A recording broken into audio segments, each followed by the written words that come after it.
Well done, Sam. It's his first shift today. Smashed it. Well done. Now, a GB News investigation has found allegations that sex offenders can dodge their public protection restrictions by changing their names when applying for work. A whistleblower said that in one case, he had no power to stop a paedophile from using an alias when seeking support from a job centre. Charlie Peters has this exclusive GB News report. When a prisoner is released, they are offered support to get a job and get their life back on track. Serious offenders are put under severe restrictions on where they can work and who they can work with, and they're monitored to protect the public and avoid reoffending. Yet astonishingly, GB News has learnt that former convicts are able to change their names when applying for work, making it difficult for employers to learn about their criminal past and convictions. The National Probation Service works with job centres like this one in Oxford to monitor convicts as they support their return to work. And it's staff here and at other job centres who have told GB News that ex-convicts, including at least 3 sex offenders, were able to dodge restrictions by using an alias when applying for work. Mark is a former civil servant who recently told us about how his job centre was mismanaging dangerous ex-offenders. But in new claims, he has told us about how the probation service had sent his job centre a file on a dangerous ex-prisoner using their alias.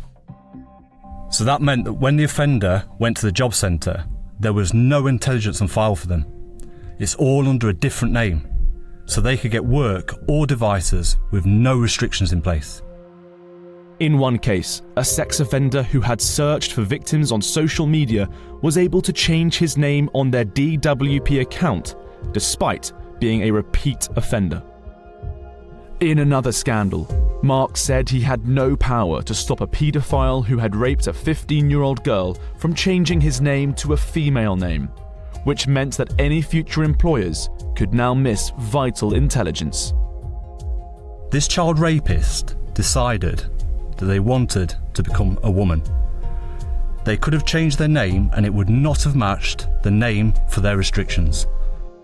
When Mark contacted the National Probation Service to raise the alarm about an alias case, the response he got back from an officer was, "Wow, you definitely have wells of patience to go through all that." The government is calling for a change in the law to stop sex offenders being able to enjoy their freedom with a new identity. The government will also bring forward amendments to the bill to restrict the ability of registered sex offenders to change their names in certain circumstances. Mark said that he was overseeing around 170 former prisoners returning to the workplace following their release, of which 50 were considered a risk and had restrictions. He admits that he has no idea how many were using an alias, potentially escaping their monitoring and employment restrictions. Mark contacted senior civil servants about a strategy to bypass this problem by searching for claimants using their national insurance number, which cannot be changed. This initiative was implemented. Only months later, it vanished. It had been acknowledged this tool was needed, and for reasons unknown, it was removed. Charlie Peters, GB News, Oxford. Well, a harrowing report and a spokesman for the Ministry of Justice told us this. The UK has some of the toughest powers in the world to deal with sex offenders, and those managed unlicensed must gain permission from the probation service before taking up any jobs. They must inform the relevant authorities if they change their name and face recall to prison if they fail to do so. Well, an excellent piece of journalism, once again, from Charlie Peters, who joins me now in the studio. Charlie, this follows on from a piece you did a few weeks ago in the same situation. But this is far more sinister. Paedophiles, untraceable. What on earth is going on? Yeah, these fresh revelations from our whistleblower cut right to the heart of the original investigation. This is about public safety, and these are public protection arrangements that our whistleblower claims are being avoided by sex offenders and other dangerous ex-prisoners, including attempted murderers, by virtue of the name on their universal credit account not matching the name used on their intelligence file, on their restrictions. So when a dangerous ex-prisoner is let back into society and they're searching for work, they have these restrictions on, say, who they can work with and where they can work. But the allegations we're hearing, and they are extremely compelling, are that